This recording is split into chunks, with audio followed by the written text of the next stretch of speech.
Hey, what's going on, guys? Welcome to the Wanderers podcast. It's your boy Esteban, also known as Estical, and I'm here with. What's up, guys? Welcome once again to the podcast. It's me, Nicholas, or retro_loneliness. All right, so today we have a good amount of stuff to talk about. A lot of hype in the air, especially with video game properties, coming into the live action media landscape. So let me ask you this, What's up, Nicholas. bro? All right, what do you think about Fallout, the video game? And then I want to hear your thoughts about what do you think about Fallout, the show, if you've watched it. Okay, so I could say first that the games have a really cool world, and I believe the lore built around the games is very interesting. I think Fallout 1 and 2, although weren't what we know as Fallout nowadays, I think they have a very huge story, and I think it's great overall, right? And then 3 was like the evolution of that to an open world RPG. And I thought it was neat for its time. It's definitely a little dated now. New Vegas is the peak, I think, story wise. I think it's the magnum opus of the series, of course.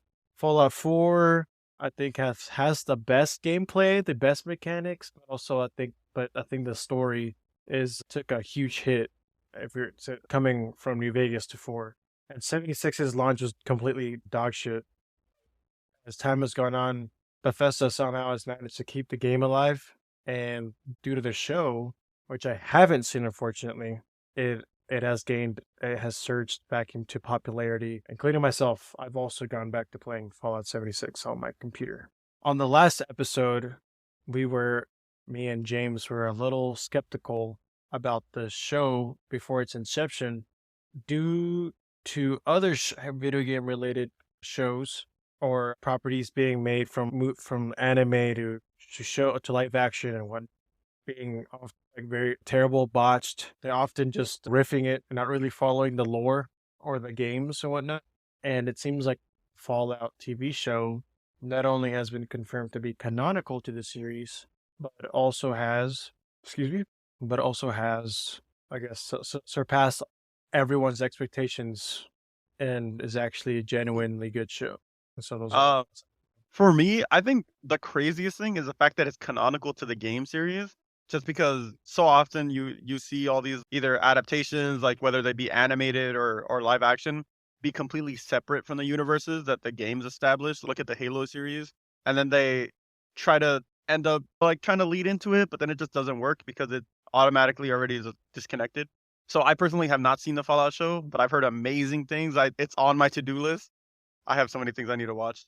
But I'm a huge Fallout fan. Same thing as you said, New Vegas is just peak.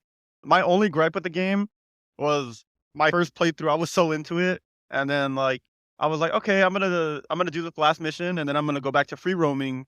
I want to get the story over with, so I can just free roam because notorious those games are notorious for letting you do that. But as soon as I beat the final mission, it didn't let me free roam, and it made me have to start a new save all over again. So that's like my biggest gripe with the game is that it just doesn't let you, search the world beyond the story mode. But like you said, Fallout 4, I feel like has the best free roam in it. Like the world just feels so alive. The map is so immersive, and I think I've played Fallout 4 the most. I would say the only thing that gets me away from it is just that although there are a lot of like NPCs and like a lot of interactions with characters in the game, sometimes it could feel like you're just running or walking through nothing until you randomly get shot at. But yeah, no, I'm really excited to watch this series, and I think I'm for sure gonna go back to playing it. I've just been waiting to have the time, but I already re-downloaded Fallout 76 because I was one of the people who originally got it at launch, and man, after a week, I was done. I uninstalled the game, and I paid full price for it. I was really excited for it. Like an online Fallout game that sounded so fun. Be able to like go with friends, but it goes in with everything we've talked about on the past on this show, where like things release way too early, or they're just pushed to be released, and it's like unfinished, so then it is virtually unplayable. And I feel like that game fell into that, but I'm excited to get back into Fallout though. And then hopefully once we both watch the show, and if James watched the show, we can review it. Yeah, I'd be willing to do so. Especially, is the season completely out, or is there still more episodes rolling? I think they actually released it all at once, if I'm not mistaken, which is I love when shows do because I hate waiting week to week. I'm really impatient. I like to just binge. Same. But they even announced the season 2 already, and I feel like that's crazy. Could literally, like, days after it released, instantly announce the season 2. I'm assuming with the returning cast, I don't know who if anyone lives or dies, I don't know how that goes. But I hope this is like a it just keeps going because the the increase in popularity for Fallout makes me so excited as a gamer and as a fan of the franchise. Wow. So, according to Ars Technica, they've been saying that due to the show's popularity, a lot of, like, as I also mentioned before, a lot of the older Fallout games that are currently released have had a surge in popularity in the Steam charts, for example.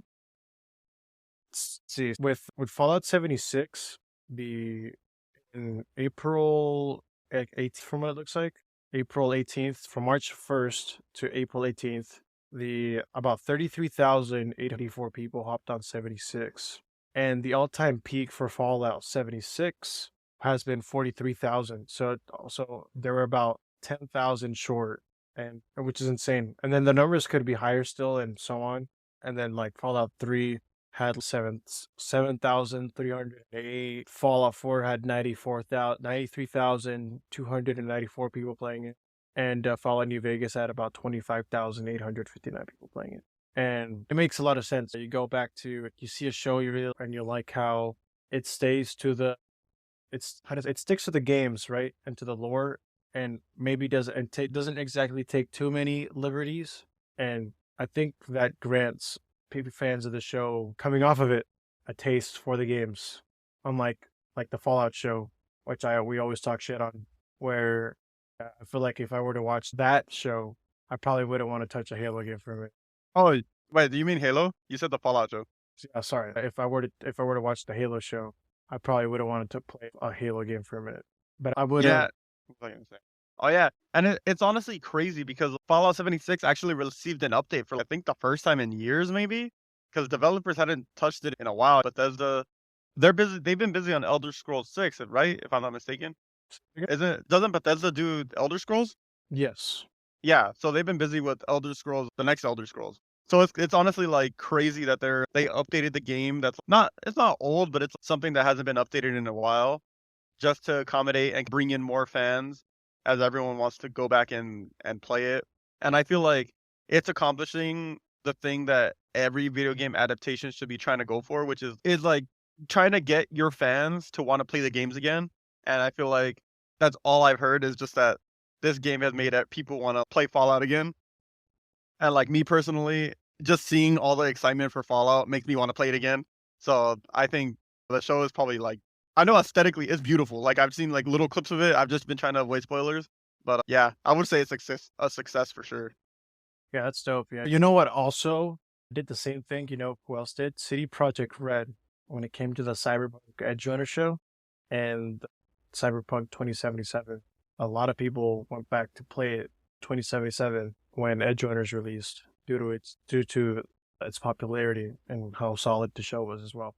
So, You know and what? I remember that too. yeah, I wonder if this is going to be like an industry standard now, where if let's just say you want to revive your games and maybe release new content for it later, if you could just hype it up by giving Netflix or Hulu or Apple or whoever a piece of the cut by developing a show for that game series, and so that way you could sell more copies. You know what video game adaptation I watched at the movies with my girl, and it was just it was so hard to watch. The Monster Hunter, the live action Monster Hunter movie. Did you ever hear about that? It was so bad. Or what? There was a Monster Hunter movie? I'm pretty sure it's Monster Hunter. Yeah. Because my girl loves Monster Hunter, and that was a Monster Hunter movie. God, dude, that sucks. It was not good. It was so like so Monster Hunter is known for being so colorful and all this stuff and vibrant. Nah, bro, this took place in a desert and not everything looked the same. And like majority of the film took place in the dark and you couldn't see what was going on. Bro, that sounds like that sounds so bad. Yeah. Not the move.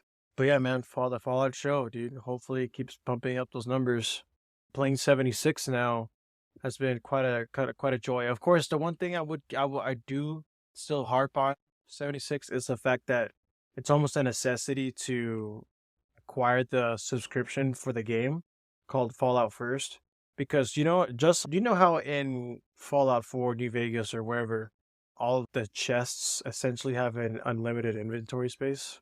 Yeah, In Fallout 76, when you create your own place, your own crib or whatnot, there's a limit on it. it's limited.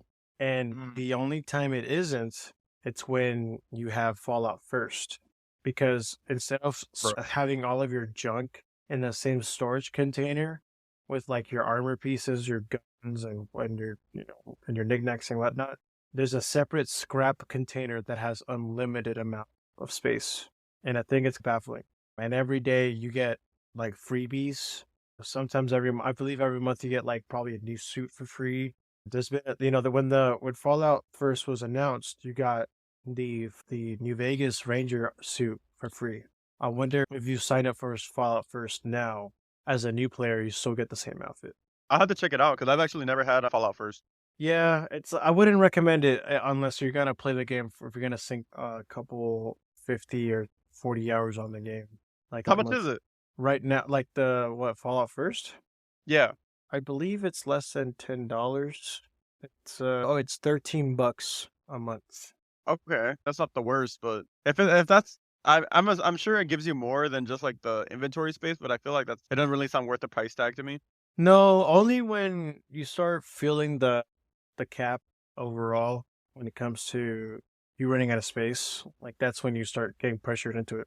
See, it's like if World of Warcraft had a free version, and instead of paying monthly to play World of Warcraft, you paid monthly to have basically the necessities to play like World of Warcraft. It's what they're doing with Fallout 76. Okay, I get what you mean then. Pulling away from the Fallout universe, one thing that would suck if Bethesda did would be if they killed off all their games completely and even pull them off from store shelves, especially even if they were still in your library, which would, and that is something that Ubisoft is seemingly doing with the crew, where it seems that once the crew on March 31st has its support pulled, that it's gonna be taken offline permanently, and apparently it's gonna be pulled from people's libraries. I don't, it's such a sad thing to see how far you and maybe other companies in the future will go to treat these games as just product, when they create such a vibrant I think they create such vibrant communities. They're often like hubs for a lot of people to come and hang out. And sometimes those games that like the crew, it's beloved by lots of people, and it would be such a shame for that to happen. Would be some reasons you'd probably not like that. First of all, getting a game deleted from your library when you own it, like it's very similar to like how like physical media going away and you only be able to get certain stuff in digital format, but then as soon as they stop wanting to sell it, they just pull it. At least then you still keep the item. But like, if they straight just delete it from your library, I feel like that just increases like the desire to pirate games. Because what's to stop someone from, making an exact copy of the game and then just having that become the new hub for players to go on? I feel like it's not. I don't know. I feel like it's really like a punch in the face to the fan base, these people who spend so much of their lives on the game and like they dedicate so much time just for it to be taken away. Like I understand stopping support for something, but I in no way think that it should just be deleted or like even an online service being like stopped on it. I feel like why not keep that going? Like they a couple of years ago, I can't remember how long ago, but like they had just stopped the online servers for I think it was Halo 2. It was like a while back. And I remember people were going back on it to revive it one last time. And I just feel like, man, like I feel like they should just let people create their own servers on it, stop supporting dedicated servers, but just encourage player host servers just so that way they could stay on that game as long as they want and play on that forever if that's really like their favorite game. I totally agree with that. It's crazy because there's this campaign happening called Stop Killing Games, where this YouTuber called Ross Scott was so mad about the demise of the crew that he's asking politicians to force publishers to modify or patch games so they can be played offline once support ends. And I think that'll be a great thing. But also what you mentioned would be perfect because on Gmod, I don't think there's like that many dedicated servers, but for the most part, a lot of those servers are player run. Same thing applies to Arma as well. Those games, those servers are all player hosted. I believe the same thing applies to like Rust. And like a multitude of games have those. Even Battlefield, you had the ability to rent your own server. And then it's such a shame to see the Ubisoft's The Crew have its because the game was entirely online. So the fact that they're pulling it off, they're pulling the plug, means that that's it. It's zilch. You can't ever hop on the game anymore because you have to log in for some stupid reason. And I don't really fuck with it, man. It's unnecessary. I understand your game is if the development of the game is quote unquote dead, such as they're not going to add any more content from it because they moved on. But they should at least uphold. They should at least uphold these games so people can play them as is. Because not only I think in the long, maybe it might be expensive in the long term to have dedicated servers, but if you were to give these games the ability to let you rent your own server or have like publicly rented servers like ARM or Gma, then or Battlefield, right? I think all you have to do is make sure the game doesn't, I guess, fail because of some net code issue or some shit. And more people will even. I feel like more people in the long term would like to go back and play the first Crew. They could buy the game, so the game would still make money passively for Ubisoft. And then the same thing could apply to a lot of other Ubisoft titles. I remember Assassin's Creed 3 had a multiplayer, PvP multiplayer, and after a while they shut off the service. And the same thing applied to Naughty Dog pulling the multiplayer off Uncharted 3 because I played the shit out of the multiplayer for Uncharted 3, man, and I also played the shit out of the co-op arena for Uncharted 3 as well. And now I can't go back and never play that. And people have probably spent a lot of money playing Uncharted 3, just like how they probably have from The Crew, and all that is gone now.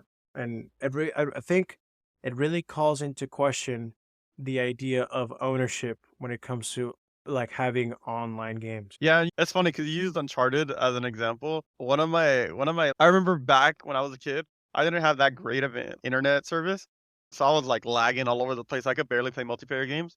But I remember me and my brother used to play Uncharted 2 a lot, the multiplayer. And I remember once I was finally older and had better internet, I was like, oh, I can't wait to go back and play it and play online on it. And then they shut down the servers for that, and I was like, wow. So it's so sad. And then, like, you think about it, and it's just like it makes you not wanna play, like, Ubisoft games because then you're like, "Okay, what if I get really into it, and then it's just gonna get taken away from me?" Like, I love, Rainbow Six Siege, and I know that has, like, continuous support, and that's not gonna die for a while, but it's damn, like, at a certain point, it's just gonna disappear Yeah, same if it's thing gonna applies to follow like its terms. Fortnite, bro. What if they're like, you know what, man? Fortnite too. But due to all the licensing and stuff, we cannot have all of your skins over. Bro, that'd be the worst. Yeah, hey, that would suck, dude. 100%. Like how like when you buy a game online, even if it's just a license, don't you feel like you should have dibs on it? Like you should actually own it, like physically? Yeah, I feel if you buy something, like, that shouldn't be considered renting the license, like, I feel like you should own that. Like, that should be your copy. The same thing as if you were buying it physically. No one can take that away from you. I feel like that's how it should be. Yeah, it's crazy, man. Especially with what DRM is, right? Yeah. Yeah, I think that's one of the worst things they did to like video games because they have the DR on all of them. You can't sell them like directly. Like you can't go on Steam and if I were to buy like Ghost Runner or Metal Gear Solid 5 and I had my fills worth, which is crazy to sell Metal Gear Solid 5 ever, but from your library. But if you wanted to, you should be able to do so at a price that you feel is adequate enough to want to people for other people in Steam to buy your game because essentially you just they'd be buying the license from you and then the game would belong to them. It's not like they're able to buy it from like I get it, like maybe they're losing out on money overall, but it shouldn't matter because it's not like their game. Like like by title, it should be yours, and then if you choose to sell it, that should be your business doing so. It's not like you're pirating the game either. they're using a legitimate storefront to do so. Like you shouldn't ever. But if people think maybe, oh, maybe I could sell it back to the publisher, or I don't think so. Like the game is either yours or someone else's to own. Yeah. And I think that would be like a much better idea. Speaking of games getting killed off, Battlefield 2042 is no longer getting any more development time, as Season 7 will officially be its last season from what it looks like. From its inception, Battlefield 2042 was a really shitty game. I fucking hated it. The specialist system is stupid. Nobody wanted it. Nobody wanted Hazard Zone. 120. See, I still believe that 128 players is still something viable and possible. I just think the map design that developers at DICE, created, I think we're just garbage, dude. Like the map level design was just terrible. The no map was memorable to me except for probably the last one that released, which was very akin or almost exactly similar to me to like the Back to Karkan maps from Battlefield like 2, and then they were later remastered for Battlefield 3 or Battlefield Bad Company 2, whatever. And the Battlefield 5, I believe, should have had more development time instead of having it be like instead of that game getting killed off for this one. Even Battlefield Hardline wasn't as bad as this one. Although not a military-esque shooter, it still had better mechanics, it had better map design, it had better class design, it had better everything. This game, I believe, is a hollow shell that has the name Battlefield on it. Might play like Battlefield. All of its spirit is missing. And by EA finally deciding to put an end to it, I think it'll be perfect. I when the game first initially launched, I lied to myself thinking it was great. And because the mechanics were at the time they were, but over after a minute they started releasing specialists that had really dumb abilities, like being able to shoot, like having a rocket, like a rocket launcher that's part of their kit, where they're able to shoot a homing missile. They could aim when they're in cover, so there's no way to defend against that missile. How would that work? What? Yeah, so they shoot it into the sky, and I think maybe the And it camera just goes locked off towards. film? No, I feel like the player flies it. Okay. Oh, that reminds me of that one missile from Black Ops 1. It was very similar. You had a rocket launcher and you shot it and then you aimed it. I forgot what it was called though. Yeah, and it's so dumb because unlike Call of Duty, where it's a 16v16, it's 32 versus 32, or even 64 versus 64. So imagine if there were 7 or 6 of that specialist hiding behind cover, and you're in a tank, bro. There's no Oh, you wouldn't way. even be able to move. No, you're gone. And that's the thing that I don't understand. They tried doing this like semi-futuristic thing where it's like, oh, they like this, like all this terrible shit happened after Battlefield 4, where like countries collapse and now everybody's a non-patriot, basically a mercenary, and you're hired by the U.S. or Russia. Blah blah blah blah blah. And it's like, dude, no one cares about that stuff. No one cared. Battlefield 3 and 4 are great because they're more centered around realistic conflict with realistic settings, and although the DLC maps or the premium maps were not that memorable, the overall experience was still better than 2042's. Battlefield 3, a game before Battlefield 4, did it all like perfect. All the maps were great, the atmosphere was there, the voice lines for the characters weren't corny. The weapons were segregated into each different class, so that way you could use like an assault rifle with the sniper class. And it prompted more squad cohesion, where you have to play to your strengths. If you have weaknesses, which you do with the class, someone will be able to run point and cover those for you. So if you're running support and you're carrying a big ass machine gun that you have to lay down, then a medic with an assault rifle or a DMR could cover you while you lay down that suppression fire for then the assault class player in your squad to push forward, while the recon sits a little further back, spotting and stopping people at a distance. See that was a necessity to do in Battlefield 1, 3. 3 also had a bit of like weapon like fluency, like you could pick whatever. But like in Battlefield 1 and 5, it was a necessity to do those things. And I feel like that and it was perfect. Homelander, it was just perfect, perfect, just the way it is, or however that meme goes. And in the beginning, 2042, the tanks were like a lot stronger, where they were able to one shot people with tanks. And I think it prompted. I think it made sense due to the fact that there were so many people at once that could kill you. If you got surrounded by 8 people and they had to have rocket launchers, come on, there's 64 people you're fighting against. At least 8 or more, like maybe 20, could have rocket launchers or anti-tank explosive devices. If those things are able to, like, if they're able to gang up on you and kill you in such a manner, especially with the enemy team also having access to enemy armor, like tanks, etc., then it only makes sense for the tanks in general to be able to completely obliterate players on foot at a much, much easier ease or pace. And they later just nerfed the tanks into the ground. Like the miniguns were like nerfed as well, that were the secondary attachments for tanks for the secondary driver to use. Those were nerfed as the helicopters got nerfed.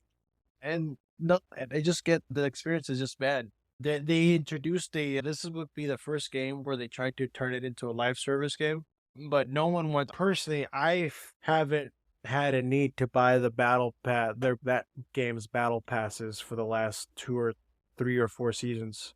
It's just not worth it, man. It's just nothing in that store seems worth it. I made my character. I did buy a couple things from the game, just enough so one of my characters looks like resembles Ted Kaczynski for the lulz, but that's about it.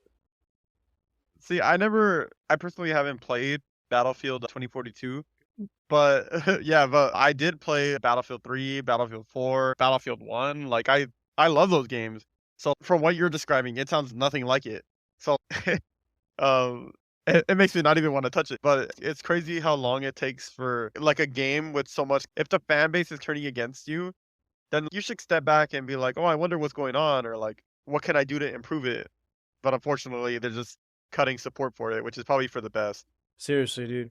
Not only is EA ready to pull the cord on 2042, according to IGN, it says that EA says that the connected Battlefield universe is officially leaving pre-production, and I guess the connected Battlefield universe or whatnot is probably like the next title of the game. I hope it doesn't follow the same continuity as 2042. I hope to whatever's up there, whatever creator or whatnot, that they don't do that because it sucks. No one cares about that story or that narrative that no one, because there was no real like story past the first 2 or 3 seasons that like really anybody cared. They killed off one of the main characters, like post Battlefield 4. They killed off one of the main characters that was important to the game. His name was Pack, and he was friends with Irish, who was played by this like African American actor who recently passed away. I forgot his name. I know who you're talking about, but Ye- I don't know his name. yeah, rest in peace, that guy. But IGN then says following Ridgeline Games closure in the wake of departure of founder Marcus Leto, EA revealed that a team at EA Motive, led by Roman Campos Oriola and Felipe De Carmi, will be joining in the game's development alongside Ripple Effect, DICE, and Criterion. So there's about 4 studios working on this next Battlefield game, and that's scary for me, especially if they might come back and continue working alongside the same continuity. Cause I don't, nobody wants that. I don't think that none of the diehard fan base wants it. Bro, And they need to just go back to Bad Company. that's what I'm Give us Bad saying. Company 3. Give us Bad Company 3. Bad We don't need Company. any of this other stuff. I don't care about this narrative. Let's just go to Bad Company 3. Oh god, bro. Bad Company 3 would be so cool. And I know that they did a, do you know Far Cry 3? Yeah, You know how, there was a spin-off called Blood Dragon. yeah. In Battlefield Bad Company 2, there was Battlefield Vietnam. And I feel like I loved it. say Battlefield Vietnam, I feel like should be its own entire new title, or where it entirely takes place in Vietnam, or if there needs to be a little bit more spiciness to the mix, then they can make a Battlefield game that just takes place in the Cold War in general, like I was gonna say like honestly that Korea, Vietnam, that the Gulf War, wherever. you're honestly so right though, because I loved Battlefield Vietnam, what they did with it, but they really could have stretched it out and made it into its own thing, kept adding maps and did all this other stuff. Because it was like it was all the Bad Company you want, that gameplay, but it did feel like its own thing, and I feel like they could have just done a spin-off too. Yeah. And then IGN then later says that DeCarme and Campus Oriola previously led the development for the Dead Space remake, which was acclaimed for its excellent visuals and its quote carefully balanced innovation and renovation with preservation end quote. Their new mission will be to support single and multiplayer objectives for Battlefield Universe, EA says. Which is crazy that it's called Battlefield Universe. What is like? I hope this game doesn't turn into some weird like Destiny clone in some way, because that would be so weird. And it also leads you like to a side thought about, since these people who led the development of the Dead Space remake, which granted it was world class, like the Dead Space remake in itself was amazing. It was so good. I have the collector's edition and I don't regret buying it. It means that they're shelving, or they're putting the Dead Space 2 remake, which a lot of people would like, in the back burner to help build this Battlefield universe game or whatnot. But it also means that a lot of people might think that, or arrive to the conclusion that this is going to impact the Iron Man game that EA is working on. But it seems that they're still working on it strongly. Like representative of EA said that Iron Man made an excellent progress this year, hitting a major internal milestone and laying a robust foundation for the journey ahead. And he added that the Iron Man remains an important priority for the studio. So there's a lot of stuff happening at EA, man. Some good, yeah, man. It's especially with the fact that they laid off around 670 workers, where previously in this podcast we discussed all the layoffs that were happening everywhere. It's going to be insane to see how far they can stretch these development cycles before they become profitable. But with that being said, I hope for the best. I hope for the best, man. Big old Battlefield nerd here, and let's see where it takes off. All right, earlier we were talking about Ubisoft and their support on their own games. So there is a new game that's going to be coming out very soon later this year called Star Wars Outlaws. It recently just had its own trailer. I don't know if you saw it, Nicholas, but it essentially is you're playing as this girl who has like her own droid who's like a bounty hunter, and you go through and you're just fighting against like different crime syndicates within the Star Wars universe.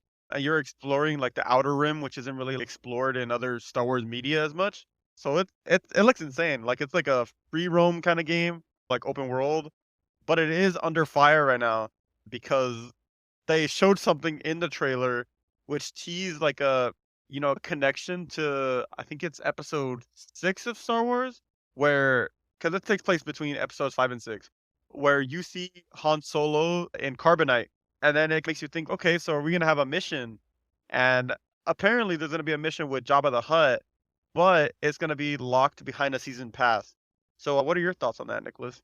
I think it's so dumb, bro. Ubisoft is for real turning into what EA is proclaimed to be, like greedy. Because EA had the balls to release a game like Star Wars Jedi, like Fallen Order, and then its sequel, and those games did not have any money greedy cash grab tactics like this game does, dude. It's insane.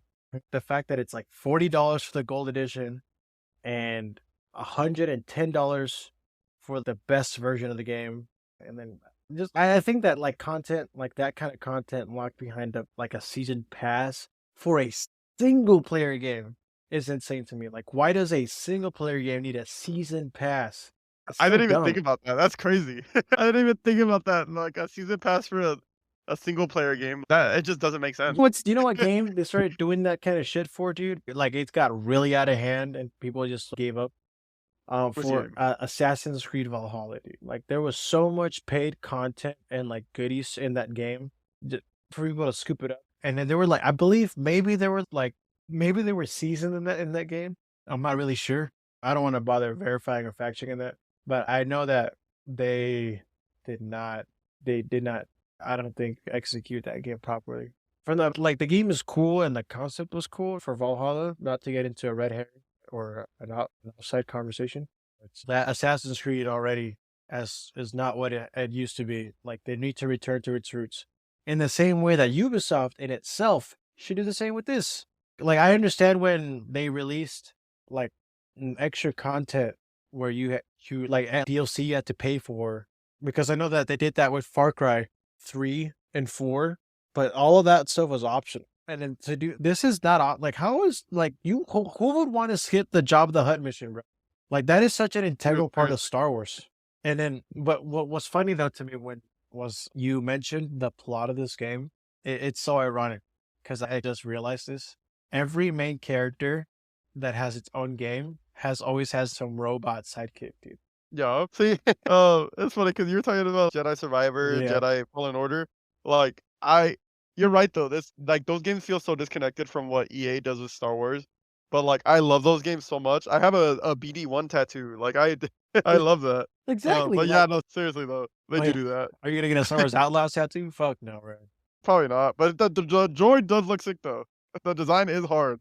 It's like Dude, a kind of like it looks like a what are those like the assassin droids? It looks like that.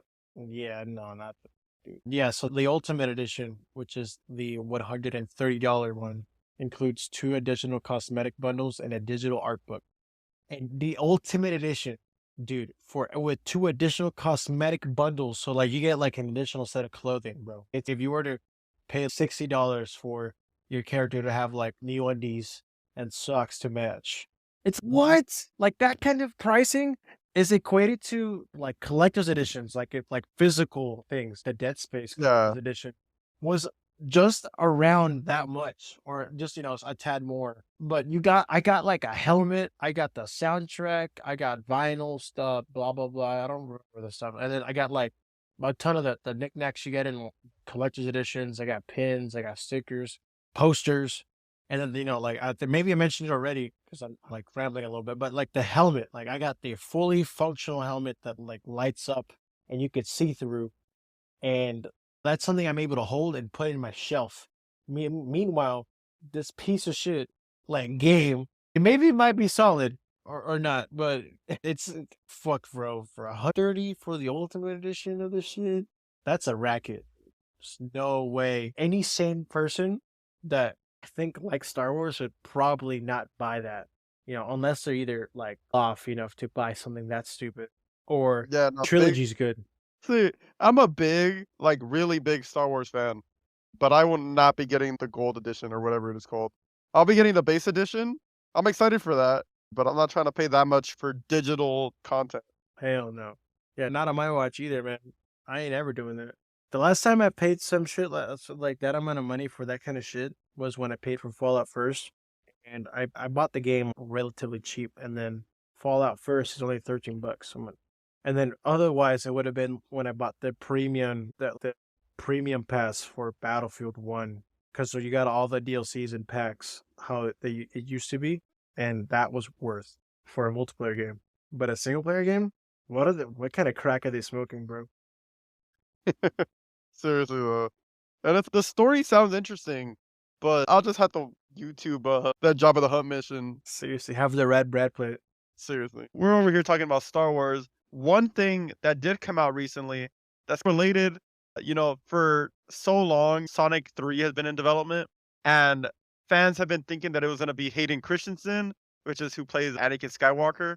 But no, it was actually revealed to be Keanu Reeves going to voice Shadow the Hedgehog. What do you think about that, Nicholas? See, I thought for like I admit it, the minute I saw Keanu Reeves, I sighed to like again, like he's in everything. He's like Chris Pratt, like it's a me, a Mario. You know, Honestly, I felt the same way. I was like, okay, you know what? I'll give it a shot though. Bro, at least it's not Chris Pratt. that is true. At least it's not Chris Pratt as shit. You would see him probably playing like Sonic though. I could definitely see Chris Pratt trying to play Sonic. But luckily it's not. It's Keanu Reeves. And although I would rather have Hayden Christensen, I guess it is cool seeing Keanu Reeves on. I guess it definitely went well with the Reddit fanboys, like the Big Chungus Reddit 100 people. Like I love you 3000 type shit. Like, oh Yeah. my god, Uh, bro. It's Keanu Reeves.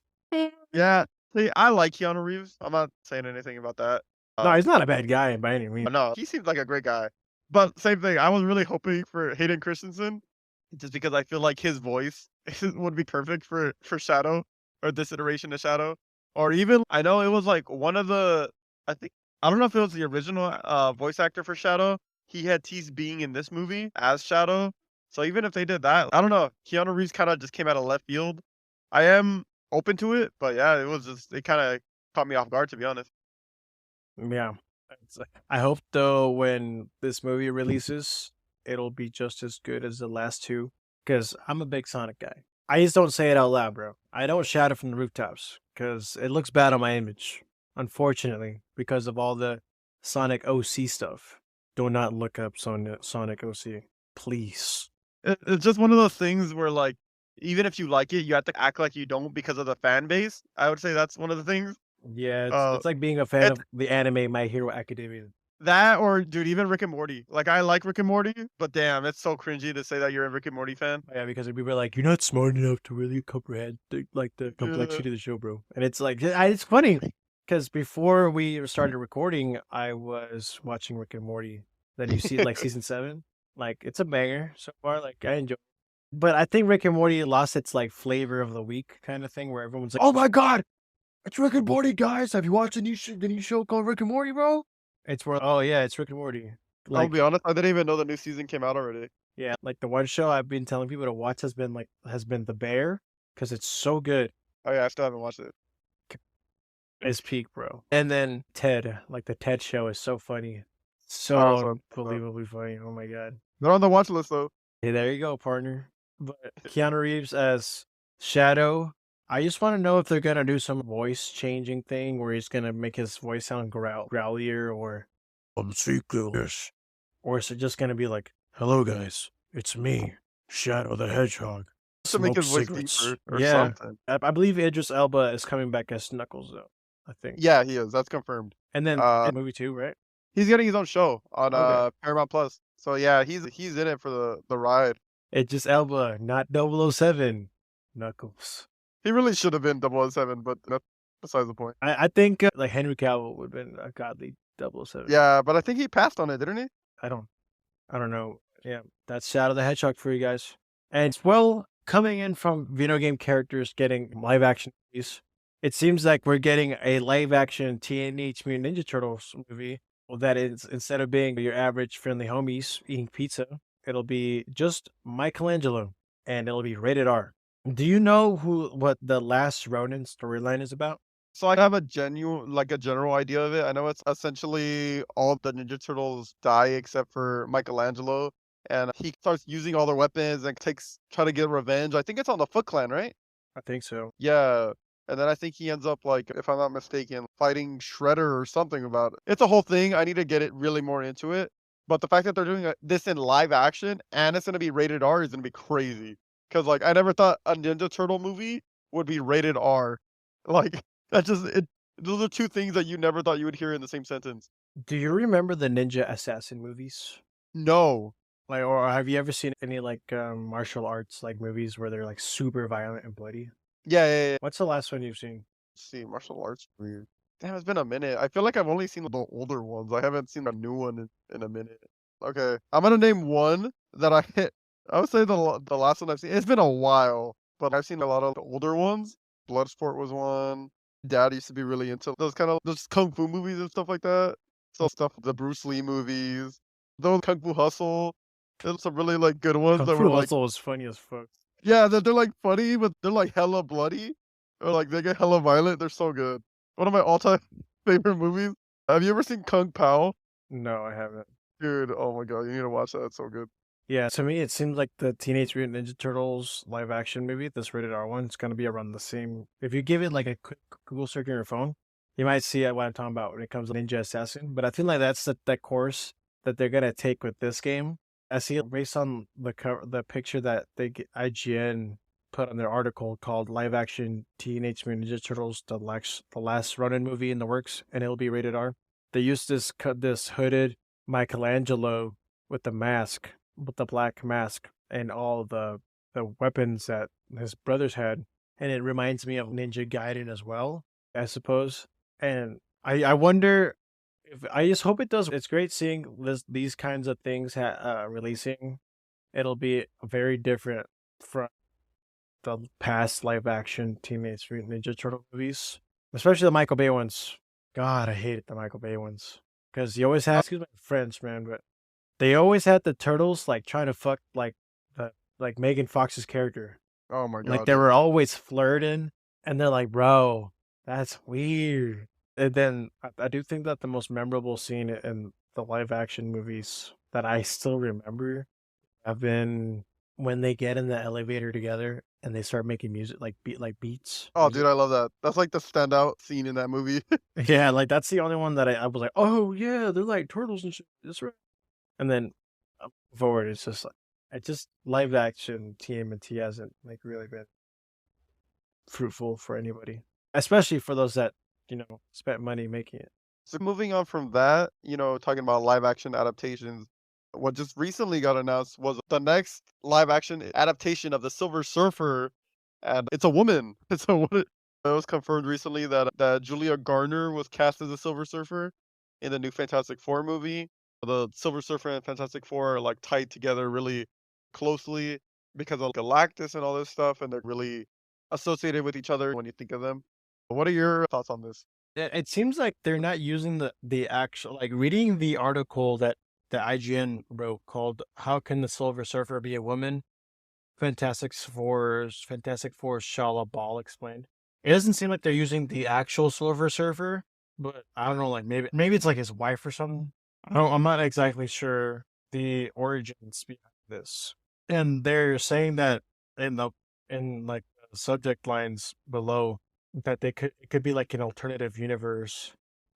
It just seems so strange to do something so weird like this. Because it's not like I'm not a fan of having them include gender. It's like gender bent characters are cool or whatnot. But if you're doing like a main continuity of shit of things, you would assume that they would have kept the male Silver Surfer, and then they could have had the female Silver Surfer as as like a side character, since you got your own multiverse shit going. But maybe this takes place because some people are saying that due to the way it looks, it takes place in the past as well. But man, see, nothing to me, nothing that about all of those things I've said sounds appealing. Nothing. I hope it takes place in modern day. If this, it looks like it's already set in stone that Julia Gardner is gonna be the next Silver Surfer. Whatever.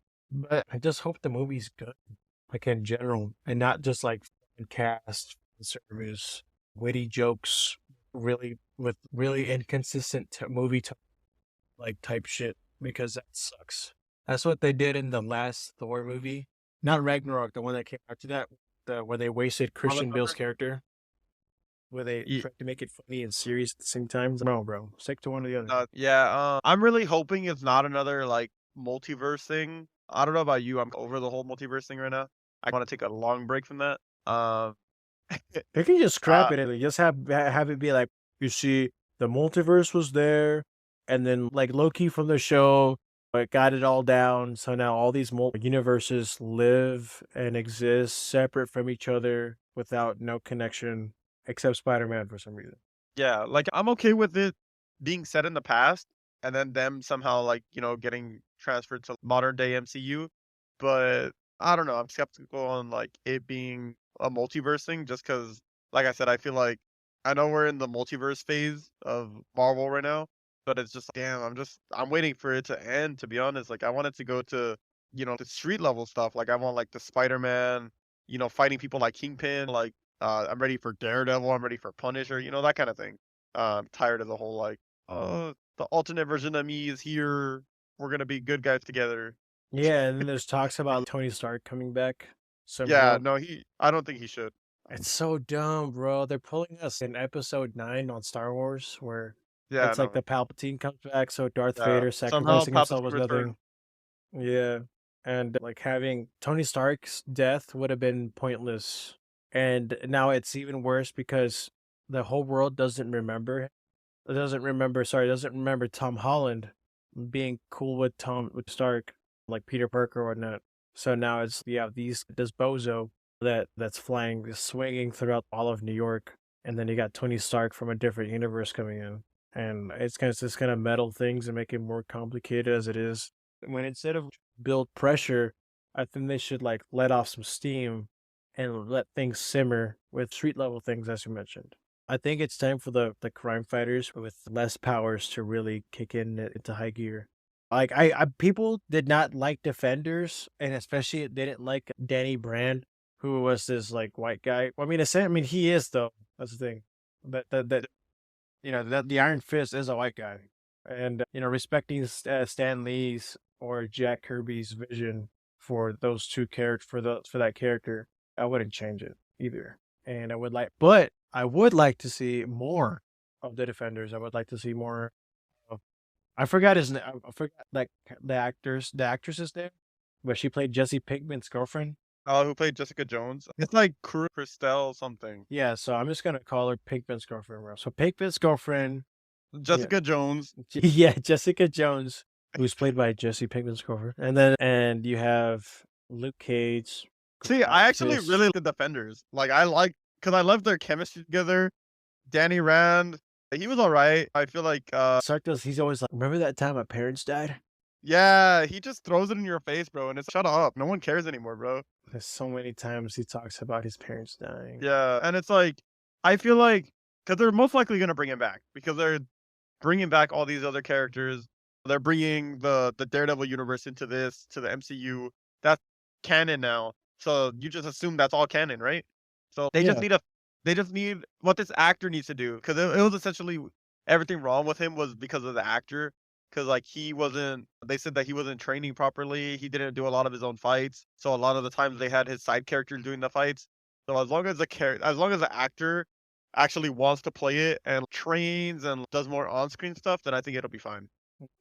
it's the whole thing, and then don't even, and then there's Reed Richards' casting, which although it's cool to see everybody's like new flavor of the year, Pedro Pascal be Reed Richards, I don't really see him being like typecasted as Reed Richards.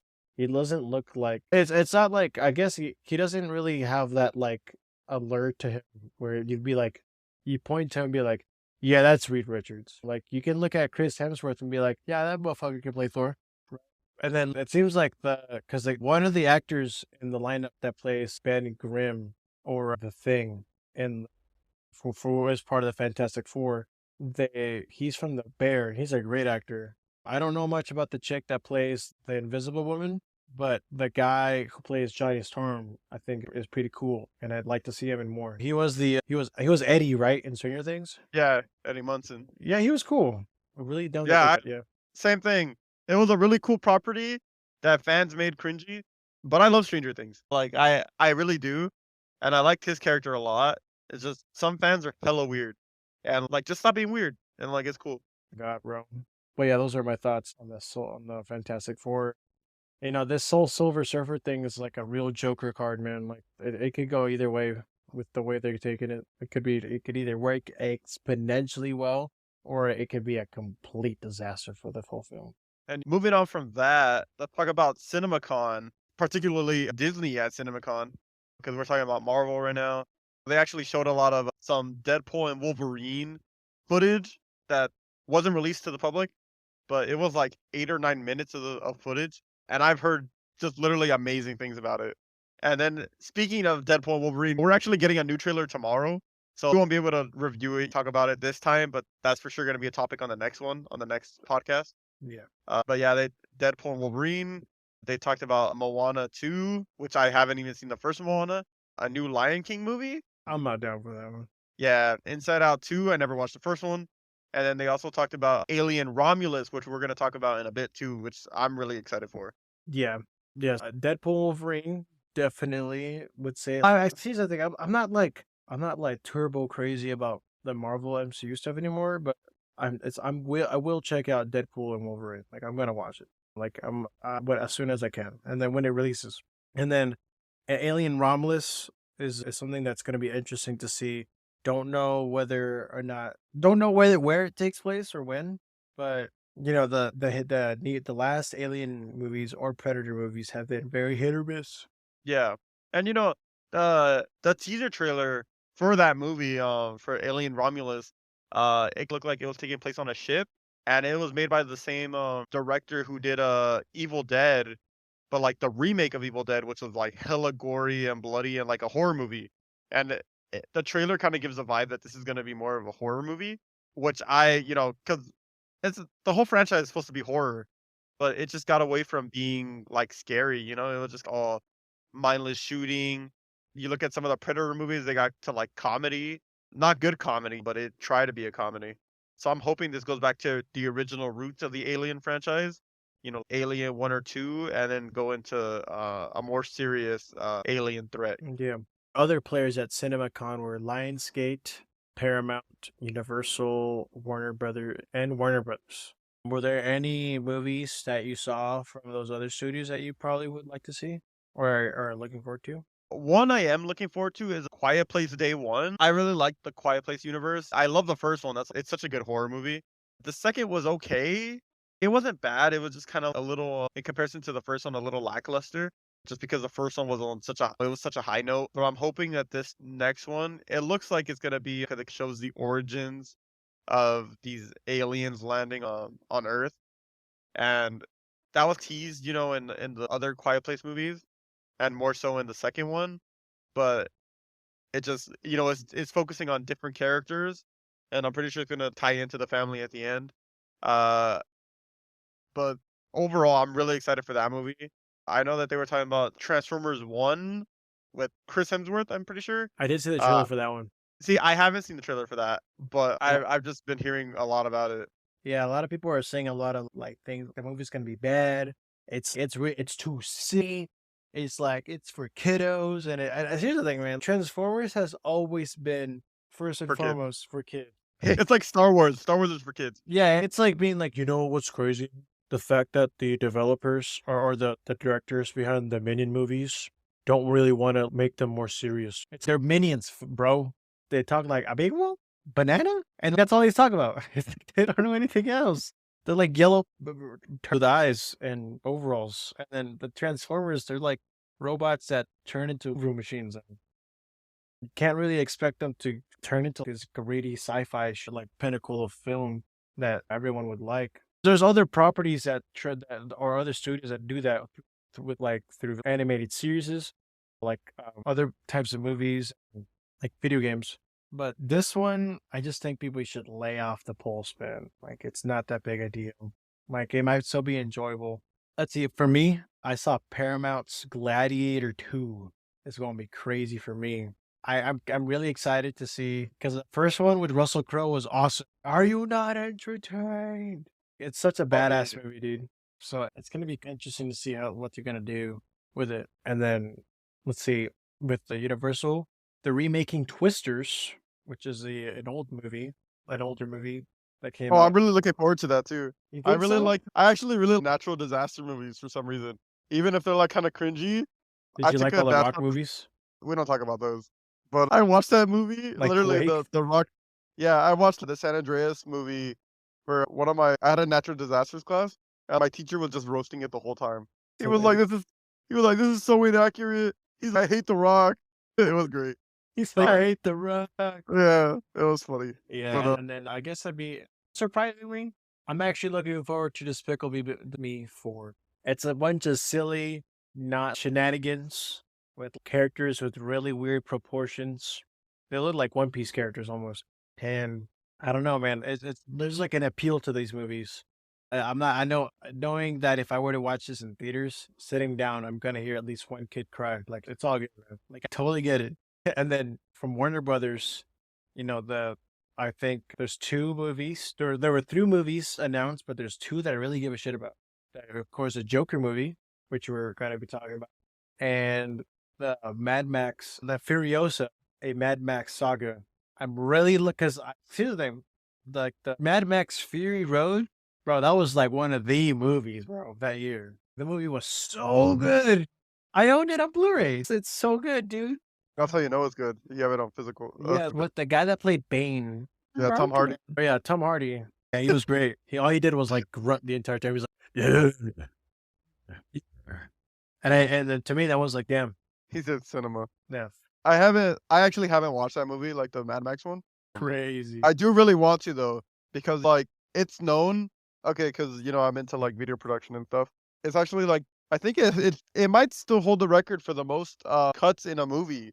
It held like over 1,000 like cuts. That's how I know it as because It's I haven't insane. actually seen the movie, but like that statistic alone makes me want to see it.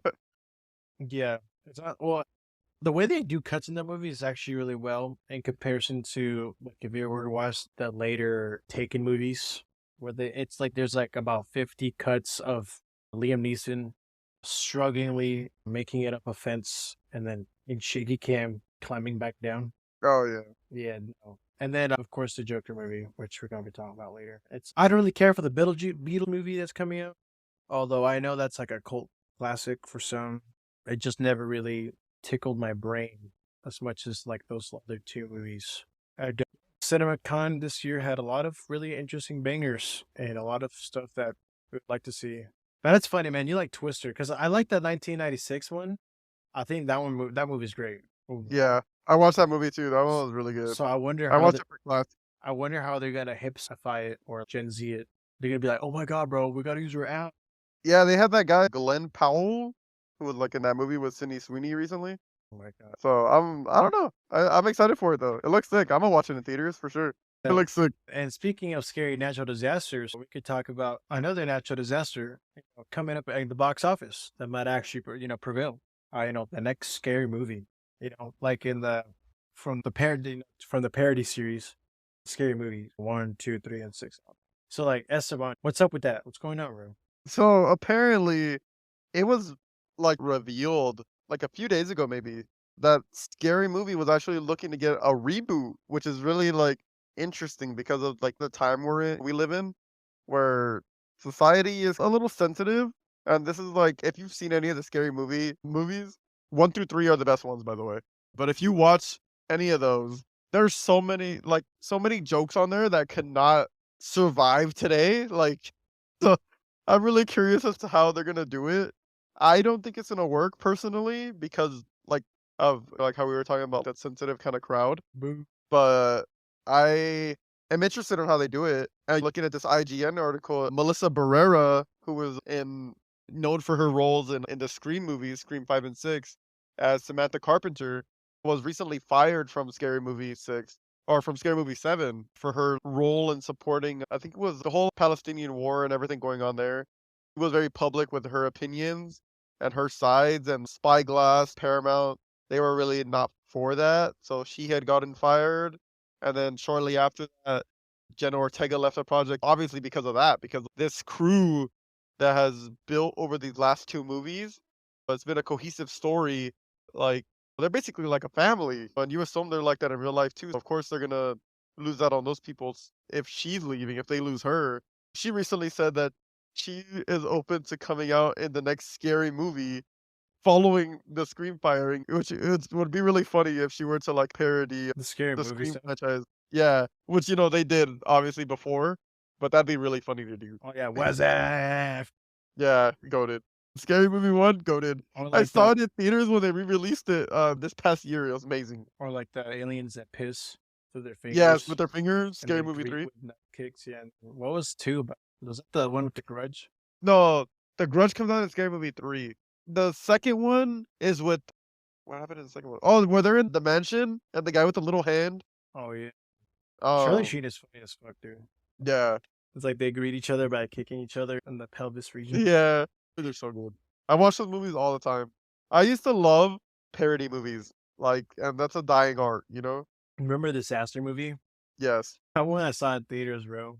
Really? I as a kid, dude, I laughed so hard. This shit was so fucking funny. And then I didn't care for there was that superhero one they did and where Drake With Drake Bell. Bell? Oh, Yeah, see, I actually like that one. That one's funny. I like that one. that one was funny too. I think I have it on DVD, actually. Not Blu-ray, but DVD, Yeah, because that was before Blu-rays. yeah, if he Oh, not didn't do before any of Blu-rays. that crazy shit with the phone messaging, he could have played Spider-Man, bro. No way. Honestly, he did play Spider-Man in the animated universe as the Ultimate Spider-Man. Oh, true, And true. I actually like that show, so based. Yeah. And then there's a part in the other scary movies where the main like chick is talking to the Grudge's like brother, and by saying a bunch of random Japanese brands. Yes, dude. Me and my friends, oh my god, we always quote the sushimi at the end. Yeah, sushi, arigato, Toyota. That's the type of shit she be saying, bro. We'll be getting off Discord like sushi. That's funny. Yeah, it's like that kind of stuff for an audience would not be good. I don't think No, reflected. People are too sensitive nowadays, man. It's so dumb. no, it doesn't work. No. So I wonder how they're gonna skirt things, or even what would be based for them to do would be them to just go ham, like balls to the wall. Let's go as close to as possible to the OG shit. And then if it makes people sad, then like fuck, that's free publicity. like Let's they just can get everyone canceled. That's the only way this is gonna work. I agree. It's gonna be awesome. And one thing that's funny though is because we haven't seen these movies too long, man, and this type of movie in so long. Like what kind of the way that the film industry has been going, you've been saying less like kinds of films that fit that kind of like a specific genre, and more films of the same genre being more popularized today. Like, what kind of genre of movie do you think is dying out? Like how you're saying like this, like literally parody movies. I think that one is like the biggest one that's dying out. So it came out of nowhere that they're bringing it back. Because for so long, there's a certain time period. I think from maybe like 2000, like 5, let's say, till maybe 2010, where parody movies were so big, and then they just kind of disappeared. For I real. think the last major one was the superhero movie.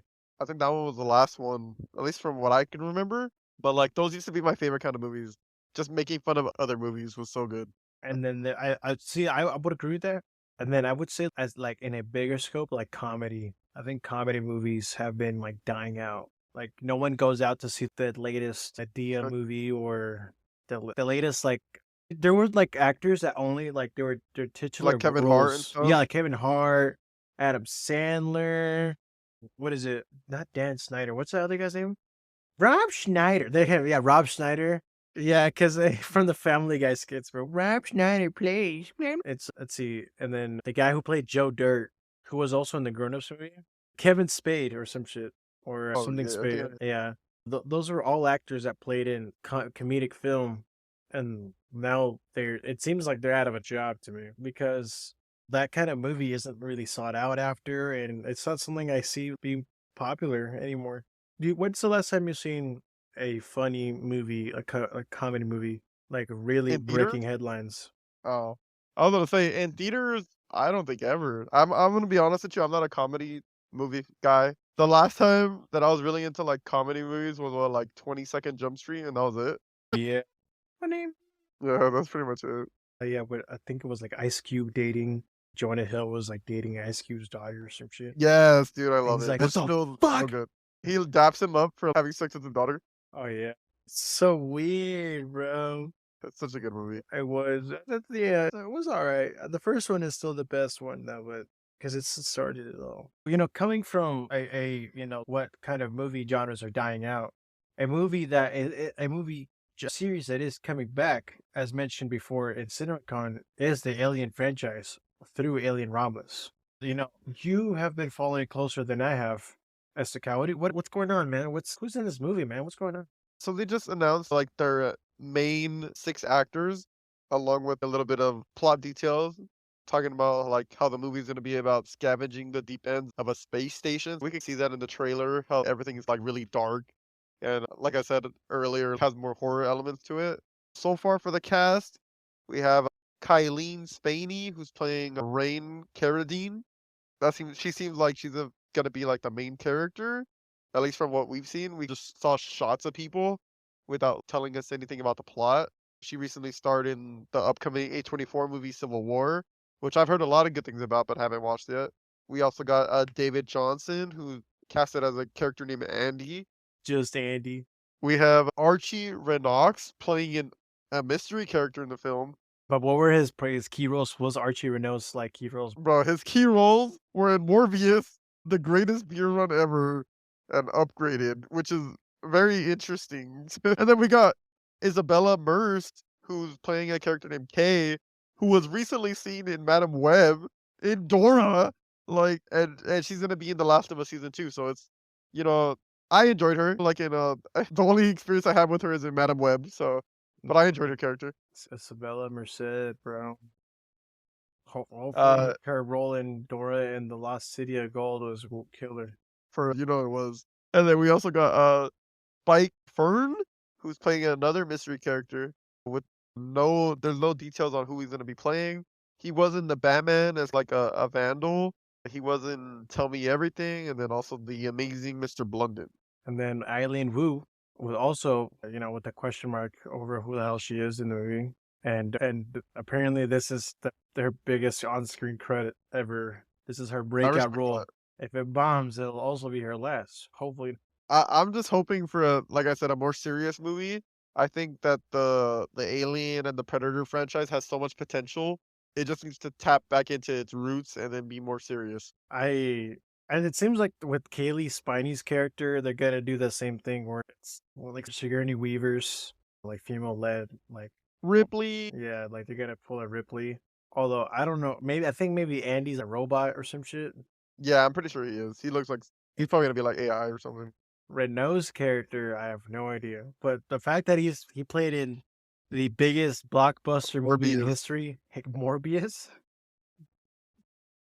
I think he might be carrying, bro. He might be carrying the Oh movie. yeah, for sure. Otherwise, Isabella Merced's character Kay could point to the screen and tell us like what we got to look for. Can you tell us where this is?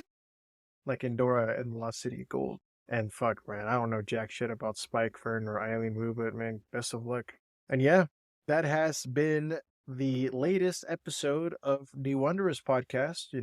Join us again in another 2 weeks as we get another podcast compiled for you guys. And it's going to be just as big a banger as this one. I am Retro Loneliness or Nicholas. And once again, I was joined by. Esteban, also known as Estacal.